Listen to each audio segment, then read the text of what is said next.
semua hartanya untuk Nabi Ibrahim berdakwah. Itu juga termasuk korban, mengorbankan hartanya. Namun sayangnya saat menikah dengan Siti Sarah, Nabi Ibrahim ternyata tidak dikaruniai seorang anak pun.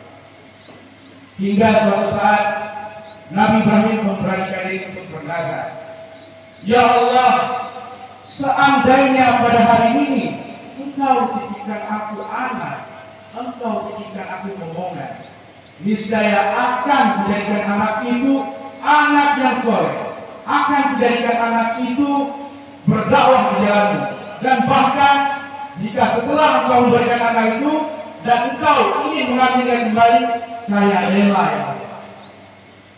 Asalkan anak Engkau berikan kepada kami anak dan juga momongan." Singkat cerita, ternyata Nabi Ibrahim menikah kembali dengan Siti Hajar dan dikaruniai anak, yaitu Nabi Ismail alaihissalam. Saat Nabi Ismail sudah ingin beranjak remaja, ternyata suatu malam Nabi Ibrahim bermimpi perintah Allah untuk menyembelih Nabi Ismail. Namun Nabi Ibrahim merasa itu tidak menggubrisnya, karena mungkin beliau menyangka bahwa itu adalah godaan syaitan semata. Biasanya datang di mimpi itu syaitan. Namun mimpi itu datang berulang kali setiap malamnya, sehingga beliau yakin bahwa benar ini adalah perintah Allah untuk mengorbankan Nabi Ismail alaihissalam. Kemudian beliau dengan hati yang yakin, walaupun sedih, walaupun sangat gundah gulana, karena anak yang betul-betul Tuhan tahu lamanya harus dikorbankan. Namun karena ini nazar dan ini perintah Allah, beliau harus nurut dan beliau harus mengikuti perintah Allah. Begitu cobaan Nabi Ibrahim yang rela anaknya diambil oleh Allah, bahkan merelakan dirinya. Seandainya Allah pada saat itu mengatakan bahwa engkau harus menyembelih dirimu sendiri, Nabi Ibrahim siap. Lihatlah bagaimana keteguhan iman para nabi. Kita lihat lagi, sebelum masa Nabi Ibrahim ada masa Nabi Nuh alaihissalam. Siapa yang menantang Nabi Nuh alaihissalam? Yang menantangnya keluarganya sendiri, saudaranya sendiri, istri dan anaknya sendiri menantangnya.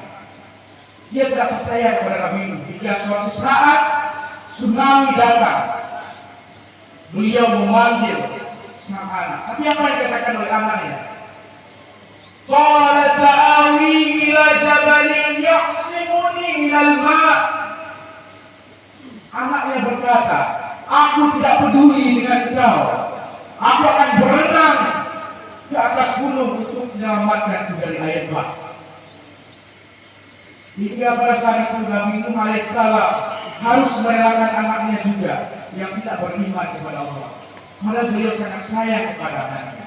Tapi dengan kesombongan anaknya, beliau harus merelakan anaknya. Kita lihat lagi kilas balik kisah Nabi Zakaria alaihissalam.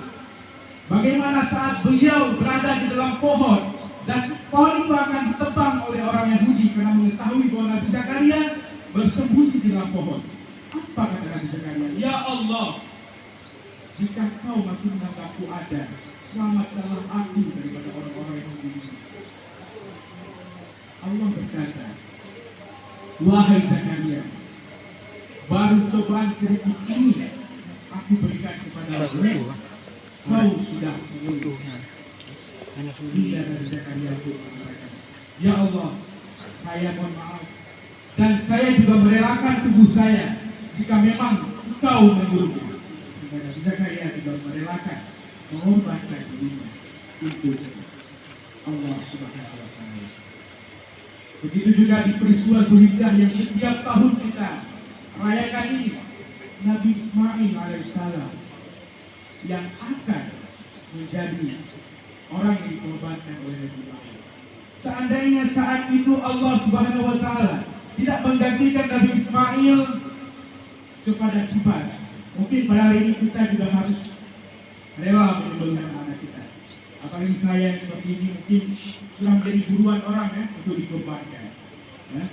Mungkin kita belum sanggup sebesar itu untuk mengorbankan anak kita mengorbankan diri kita di jalan Allah Subhanahu wa Ta'ala. Nilai yang dapat kita ambil daripada kisah Nabi Ismail dan Nabi Ibrahim itu, tentu yang pertama adalah kesabaran. Bagaimana kita bisa sabar dalam menerima dan juga mendapatkan ujian dari Allah. Karena Allah itu sangat mesra kepada hamba-hambanya. Ketika beliau sudah cinta kepada hamba-hambanya, beliau akan suka menguji hambanya.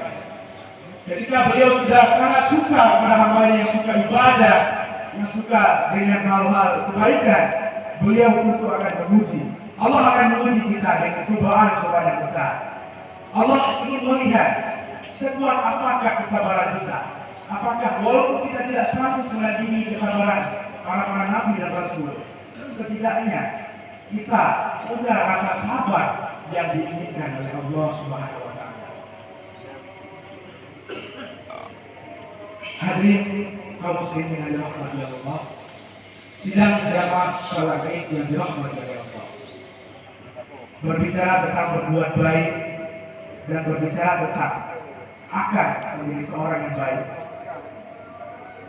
Dahulu kala di zaman kerajaan, dulu itu banyak sekali kerajaan-kerajaan, tapi ini salah satu kerajaan Islam yang pada saat itu hiduplah seorang raja yang taat kepada Allah, raja yang rajin ibadah, raja yang rajin berzikir dan juga berselawat.